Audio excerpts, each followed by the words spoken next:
শুভ সকাল। আজকে ইয়ামুসুক্রো আইভরি কোস্টের রাজধানীতে আছি। এখানে বিশ্বের বৃহত্তম গির্জা দেখতে যাচ্ছি, আপনারা সাথে থাকবেন।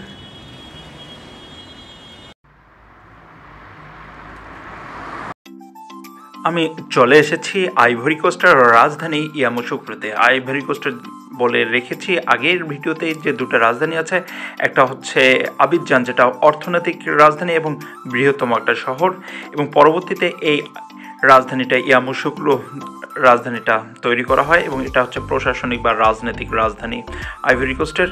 এখানে মুসলিম জনগোষ্ঠীর সংখ্যা বেশি হলেও এখানকার খ্রিস্টান ধর্মাবলম্বী বা খ্রিস্টানদের প্রভাব প্রতিপত্তির একটু বেশি।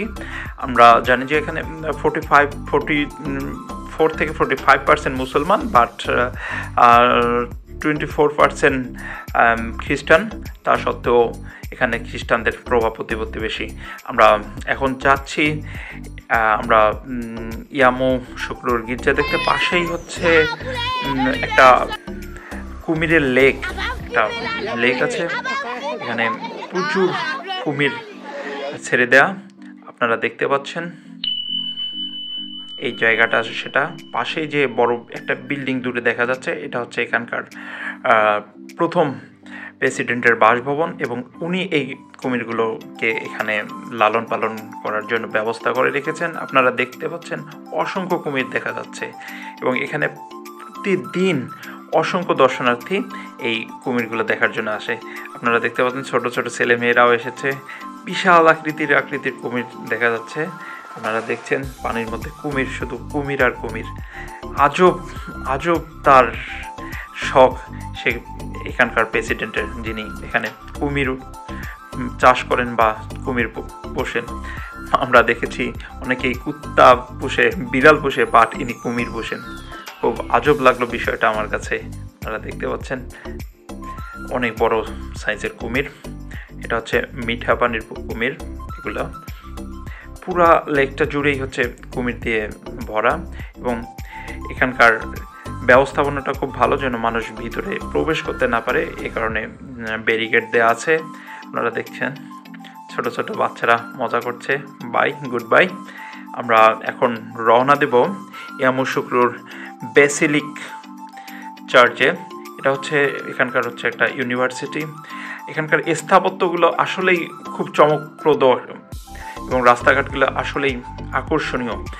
মনে হচ্ছে যে ইউরোপের কোনো দেশে আছি। এটা যে আফ্রিকার একটা দেশ একদম বোঝা যায় না আইভরি কোস্টটা দেখলে। আইভরি কোস্ট সম্বন্ধে একটু ধারণা ছিল, তারা ফুটবল বিশ্বকাপ খেলতে আসতো।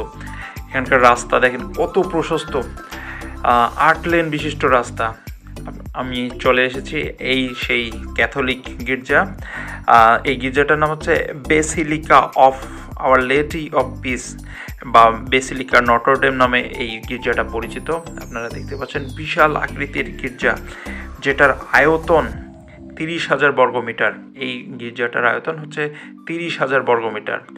এটা রাজধানী ইয়ামুসুক্রোতে অবস্থিত, এবং এটা হচ্ছে বিশ্বের সর্ববৃহৎ একটা গির্জা।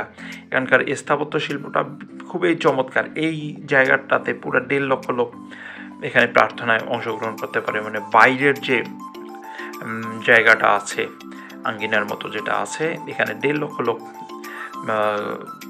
একসঙ্গে প্রার্থনা করতে পারে। আপনারা দেখতে পাচ্ছেন পুরা গির্জার ভিউটা।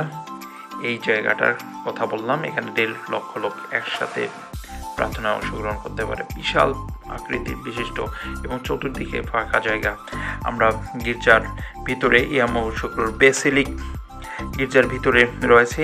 এটি একটি গম্বুজ বিশিষ্ট, এবং এই উচ্চতা হচ্ছে 101 ফুট, এবং এখানে 18,000 লোক এই ভিতরে, যে বেসিলিকাটা এর ভিতরে হচ্ছে 18,000 লোক একসাথে বসতে পারে বা প্রার্থনায় অংশগ্রহণ করতে পারে।